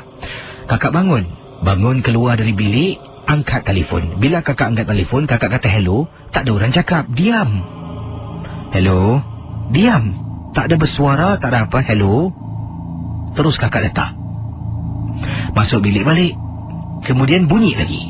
Kakak keluar lagi, hello, diam. Ini ada dialog yang ditulis oleh Kak Suhada. Hello? Jangan main-main Hello? Hello? Kakak letak lagi. Kemudian nak masuk bilik, bunyi, kakak tak kuasa nak angkat telefon. Bila baring masih lagi berbunyi bising. Jadi apa buat? Kakak bangun dari katil, kakak keluar ke ruang tamu, niat di hati nak cabut wire di belakang tu supaya dia tak berbunyi. Bila nak cabut, hati berkata, angkatlah for the last time. Untuk kali terakhir sebelum aku cabut wire di belakang telefon ni, aku angkat. Jadi kakak angkat. Kesi, kakak dengar orang mengilai di hujung talian Kesi. Kakak terperanjat bila dengar suara orang mengilai. Bila kakak dengar, meremang bulu rumah, kakak kata, jangan main-main jangan main-main Tak tahulah, mungkin kebetulan ataupun tidak, tapi pintu bilik kakak terus tutup dengan kuatnya, macam ada orang hempas pintu bilik. Kakak letak telefon, cabut wire belakang. Meremang bulu rumah Kesi. Mulut komat kamit istighfar. Ingat Tuhan aja tahu. Masuk dalam bilik pelan-pelan. Baring atas katil. Baru kakak nak lelapkan mata, kata Kak Suhada, telefon rumah berbunyi lagi. Maklumlah, perkara berlaku dengan sepantas kilat. Kakak tak pasti yang kakak cabut ataupun tidak wire di belakang telefon, kata Kak Suhada. Masih berbunyi Kesi. Setahu kakak lah, kakak dah cabut. Tapi ada juga perasaan mengatakan yang kakak lupa nak cabut talian wire di belakang telefon. Kakak tidur sampailah ke pagi. Nak telefon suami tak boleh. Suami kalau dah masuk dalam lab tak boleh bawa handphone. Anak-anak pula NS sedang tidur, kakak tak nak ganggu, takut tak boleh bangun pagi. Jadi terpaksa pendam perasaan takut Casey. Bila pagi kakak nak solat subuh, dalam telekung teringat sebelum kakak dirikan solat. Nak periksa telefon tu kakak cabut atau tidak sebab semalam berdering. Kakak tengok telefon dalam rumah, wirenya tercabut. Kalau wire tercabut, macam mana telefon kakak boleh berdering? Kakak solat subuh, kemudian kakak berdoa dengan Allah, minta perlindungan, bantuan malaikat-malaikatnya. Setelah malam pertama kena gangguan, dah tak ada okey. Bila suami kerja malam aja, rumah tak ada orang, panggilan menakutkan mula datang. Kakak pernah bilang suami kata mungkin cross line, mungkin agaknya orang tersalah telefon, orang nak main-main kacau awak. Jangan fikir yang bukan-bukan. Tapi Casey yang merana kakak seorang yang kena jawab. Casey nak tahu tak? Kakak masih ingat sebelum kakak jawab panggilan yang terakhir, kakak nak kirimkan email ini, ada panggilan yang terakhir ketika itulah. Pukul 1.20 pagi. Bila bangun dengan bunyi telefon, jantung berdegap-degup. Kakak tak ada handphone. Jadi fikirkan anak atau suami yang telefon. Sebab dah sekian lama bunyi itu dah berhenti. Gangguan dah tak ada. Kemudian datang balik kakak tak perasan. Kata Kak Suhada. Pergi ke depan, jawab, "Hello? Hello? Casey." Kakak dengar suara, bunyi macam noise. Katanya macam bunyi pasir lah, berpasir. Dalam bunyi berpasir, kalau kakak dengar betul-betul, "Aku ada dalam bilik kau." Sebenarnya banyak kisah-kisah yang tentang balik malam ni. Ada yang cerita ibunya seperti mana ni? Tadi saya terima ni Kak Fida kata, "Casey, memang ada baiknya anak-anak Dara ni jangan balik malam sebab benda-benda ni memang suka." Ini terkena bukan pada anak kakak. Oh, konon anak kakak ni baiklah, balik siang sikit lah. Ini kata akak kita ni terjadi pada anak jiran sebelah. Kisahnya memang cukup menakutkan. Apabila kakak ni dapat tahulah, diceritakan sebenarnya malam sebelumnya dengar orang terpekik-pekik. Takkanlah kita nak keluar rumah nak pergi kepo tanya kan. Memang hasrat nak tahu. Tapi apakan daya, kakak tidur. Dan 2 hari kemudian kakak jumpalah jiran sebelah ni dekat pasar. Jadi dia pun ceritakan apa yang berlaku. 2 hari lepas tu lah anak gadisnya pulang ke rumah 1 lebih pagi. Dan bila dia masuk dalam rumah ni, ini kes ini diceritakan oleh seorang pakar. Dan ini adalah pendapat pandangan seorang pakar. Jadi bila anaknya balik malam, dia telah pun sebenarnya sebelum ini kunjungi tempat yang tak sihat lah. Jadi bila dia balik rumah tu, masuk ke dalam, satu dia mungkin tak beri salam, kata pakar tu. Ya, tak beri salam, langkah kaki yang salah, tak baca surah-surah tertentu supaya benda tu tak ikut masuk ke dalam rumah. Jadi benda ni, bila anaknya terus masuk ke dalam bilik, tanpa cuci kaki ke mandi berwuduk, tidak. Masuk dalam biliknya, kemudian dia dah bersiap sedia nak tidur. Biliknya gelap lah. Bila dia baring, dia tengok daripada cermin. Saya pun tak percaya sebenarnya. Tapi ini yang diceritakan oleh jiran sebelah. Dia tengok daripada cermin, dalam biliknya ada satu almari tinggi panjang tu, ada cermin. Refleksi cermin, tengok bawah katil ada perempuan sedang baring. Bila dia nampak benda tu, terus kuat-kuat dia pekik ke sini. Sampaikan ibunya bangun. Masuk sebelah, anaknya dah histeria, dah tak boleh bercakap. Ketakutan menggigil sampai dia duduk atas katil berpeluk tubuh. Ibunya panggil seorang ustaz yang dia kenal. Datang rumah, ustaz baca satu air dalam botol. Ayah dan ibu sapu di muka, suruh anak minum. Naikkan balik semangatnya yang terdampak benda tu. Kata ustaz ni, kita manusia ada sebab-sebab tak dibenarkan lihat. Kerana tak semua orang boleh lihat, kemudian tidak ada perasaan apa-apa pun. Kalau kita nampak benda ni, memang kalau iman tak kuat, kita boleh, katanya di sini boleh hilang akal ataupun menjadi gila. Jadi bila kakak dengar kisah ni diceritakan oleh jiran, terus kakak nasihatkan pada anak-anak, jangan balik malam. Rupanya benda tu ikut kisi dia masuk dalam rumah, kemudian dia masuk bilik lagi terus. Tanpa beri salam, tanpa membaca apa-apa surah di depan pintu. Terima kasih dan selamat tengah malam kisi. Yang ini bukan ibu yang kirimkan, tapi ini adalah pengalaman seorang pendengar Ria yang pulang lewat dan seringkali pulang lewat. Satu pengalaman peristiwa yang beliau tak akan lupakan, memang cukup menyeramkan, tapi pada mulanya memang rasa takut. Katanya ketakutan ini hanya wujud untuk waktu yang ringkas. Selepas dia lupa akan pengalaman itu, lebih terperinci lagi lah tentang kisah pengalamannya itu, dia mula buat benda yang sama balik lah. Jadi mungkin ketakutan yang dialami oleh pendengar kita ni hanya sementara. Ini kiriman email dari Diana yang juga katanya memang suka pulang lewat malam, sampaikan kena ganggu. Dan kata Diana, dalam email ni beliau seolah-olah menyalahkan ibunya. Dia katakan setiap kata-kata ibu adalah doa. Ibu saya sering kisi katakan pada saya, jangan balik malam-malam, nanti kau kena ganggu dengan hantu baru kau tahu. Saya kata meripiklah, zaman moden mana ada hantu. Bila dah terkena, saya marah ibu saya kata inilah mulut ibu masin, cakap saya kena ganggu dengan hantu, betul-betul saya diganggu. Baiklah. Kisah daripada kiriman email yang saya nak bacakan, Diana berkongsi pengalaman. Kata Diana, saya ni dah memang sering kali pulang lewat malam. Satu, kerana saya bertugas.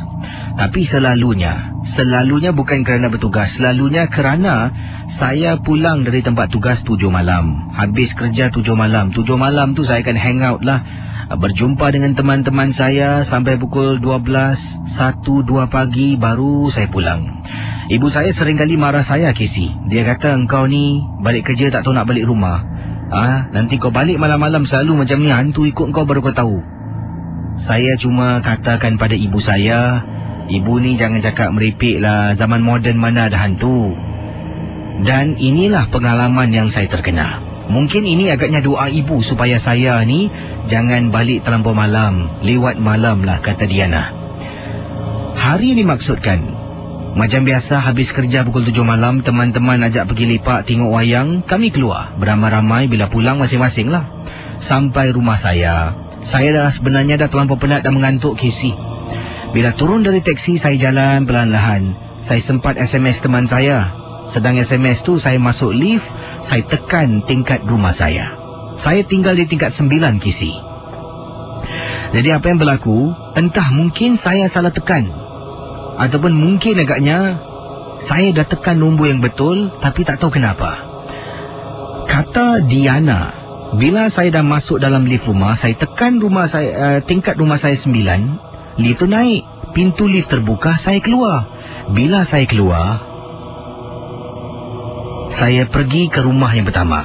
Rumah saya adalah rumah yang pertama, dekat dengan lobi lift. Saya ketuk pintu. Hairan, saya ada kunci saya sendiri, Casey. Tapi malam tu saya boleh ketuk pintu rumah saya. Ibu saya boleh bangun, buka pintu besi, saya masuk ke dalam. Para pendengar Ria 897, kata Diana, apabila pintu besi dibuka, pintu kayu dibuka, dengan kuasa Tuhan, nasib baik saya tak jejakkan kaki terus masuk ke dalam rumah. Saya terpandang pada pintu. Setahu saya, Casey, kata Diana, rumah saya depan pintu tu ada ayat Bismillahirrahmanirrahim. Bila saya pandang tak ada, saya tengok nombor pintu, tingkat 10, Casey. Saya langkah ke belakang balik, saya terus turun tangga. Sampai bawah, saya buka pintu rumah. Masuk dalam, duduk dekat sofa istighfar. Ketakutan. Kebetulan ibu saya keluar belitihkan saya. Bila ibu belitihkan saya balik malam, ibu tengok saya tak layan. Selalunya saya menjawab. Terus saya masuk bilik. Kali ini saya diam. Seolah-olah ketakutan. Ibu tanya, "Kau okey tak? Kenapa dengan kau ni?" Saya tanya pada ibu saya, "Bu, dekat atas rumah kita ni ada orang tinggal tak, Bu?" "Tak ada." Saya tahu kisi atas rumah tak ada orang. Saya nak double check dengan ibu saya. "Dekat atas rumah ni ada orang tinggal tak, Bu?" "Tak ada orang. Kenapa dengan kau ni?" Saya ceritakan, tadi naik lift pergi tingkat 9, tak tahu macam mana pintu lift buka tingkat 10. Saya main keluar ketuk pintu. Atas ibu ada orang buka pintu, macam ibu suruh saya masuk dalam rumah. Saya tengok nombor pintu tingkat 10. Rasa tak sedap, saya turun bawah. Casey, ibu saya cuba nak tenangkan saya. Dia keluar rumah, dia naik tingkat 10. Dia kata, "Mana ada orang, pintu tutup." Dia ketuk beberapa kali, rumah tu tak ada orang jawab. Turun bawah, dia kata, "Rumah atas memang tak ada orang." Saya menangis ketakutan. Sambil saya menangis, saya salahkan ibu saya. "Inilah doa ibu, cakap saya jumpa hantu. Akhirnya, saya terkena buku dengan ruas. Terima kasih, Kisi. Walaupun saya serik, tapi hanya untuk beberapa minggu saja. Lepas tu kembali dengan tabiat balik malam lagi. Itu dia. Kadang-kadang seperti kata Diana lah, kata-kata ibu tu adalah doa. Ibu cakap berhari ni pasal mungkin Diana selalu balik lewat untuk kiriman email ni. Jadi ibunya, "Kau balik lambat lagi, jumpa hantu pun kau tahu." Cakap, ibu cakap. Hari-hari cakap. Sekali satu hari tengah cakap tu, mungkin ada malaikat lalu. Dia ambil kata-kata ibu tu macam doa lah. Kau kena. Tingkat 10, rumah kosong, tak ada orang. Dahsyat tu Datangnya daripada mana ni, Rashidi kata, "Casey, ini pengalaman nenek saya suruh ceritakan. Nama nenek saya mana ni anda ni? Ini dia. Nama nenek anda kencang Nama nenek saya Sofia. Nek Sofia sedang mendengar Misteri Jam 12. Katanya dulu nenek saya ni sebelum dia duduk di Singapura, dia duduk di rumahnya. Dia ada kampung di Malaysia. Dan rumah kampung nenek saya dulu memang cukup oldies ataupun rumah kampung jenis yang lama lah. Dikatakan di sini tandasnya bukan dalam rumah, tandasnya jauh dari rumah. Dan kalau daripada rumah nenek saya ni, kalau nak pergi tandas kena jalan Kisi. Jaraknya agak lebih kurang jauh 30 meter daripada rumah nenek saya. Jadi sampai sana pun tandasnya bukanlah tandas yang sempurna. Hanya ditutup dengan zinc kiri kanan dan atapnya sedikit terbuka, ada zinc. Saya pernah ke sana beberapa kali dan memang betul tandas jenis yang macam tu sebelum nenek diajak tinggal bersama dengan kami semualah. Jadi katanya waktu tu saya masih kecil. Nenek ceritakan masih lagi pengalaman beliau waktu dia muda-muda dululah, sebelum saya dilahirkan pun lagi. Kata teman kita ni, apa yang berlaku, kata Nek Sofia, pengalaman beliau waktu itu dia baru balik dari kerja dan katanya atuk saya, itu suami nenek saya, dah tidur dalam rumah dan dia sebenarnya baru saja balik kerja riwang di kampung sebelah. Jadi dia balik tu temannya hantar. Atuk tak ikut sama sebab kepenatan. Sampai rumah dia nak ambil wuduk untuk solat. Jadi tengok suami dah tidur, dia pun langsunglah pergi ke belakang rumah untuk pergi ke tandas ambil wuduk. Sedang dia nak ambil wuduk, tiba-tiba dengar macam ada ketukan pada zinc. Jadi nenek saya tak indahkan, terus mengambil wuduk. Setelah selesai, nenek saya berdiri nak keluar dari tandas. Alangkah terperanjatnya atas bumbung zinc. Bumbung zinc tu Kisi, kalau ada orang duduk berdiri akan pecah. Tapi dia terperanjat. Kata teman kita ni, neneknya ternampak ada orang sedang berdiri atas bumbung tersebut dan bumbung tu langsung tidak apa-apa, malah masih lagi kuat. Bila nenek nampak, nenek istighfar, pejam mata, baca surah Ayatul Kursi. Setelah selesai toleh belakang, tengok benda tu dah hilang. Nenek masuk dalam rumah, kunci semua tingkap-tingkap dan pintu, kemudian solat dalam bilik. Sedang nenek lakukan solat Kisi, Dah habis semua, nenek nak lipat sejadah lah, kata dia. Jadi kata neneknya lah, nenek ceritakan, jadi cucu kirimkan SMS lah. Sedang nenek saya lipat sejadah, dah habis solat tu, lantai nenek saya ni ada yang lubang-lubang. Tiba-tiba dia terperasan antara lubang tu ternampak di bawahnya macam ada orang sedang teropong dan tengok. Nenek terus pekik, fikirkan ada orang mengendap.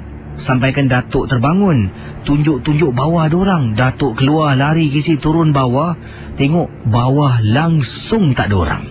Bila Datuk naik, nenek saya jenguk dari pintu bilik, tanya ada orang tak? Tak ada. Datuk masuk dalam rumah terus. Belakang Datuk ada perempuan jalan ikut kisi dari belakang. Bila nenek nampak, nenek istighfar. Nenek tunjuk, bang, apa benda tu bang belakang? Atuk saya tuli tak nampak apa-apa, tetapi mengikut kata nenek saya, meremang bulu rumah Atuk terus toleh azan sekuat-kuatnya. Dapat rasakan benda tu seolah-olah menggelapah kisi keluar dari rumah macam angin yang kencang.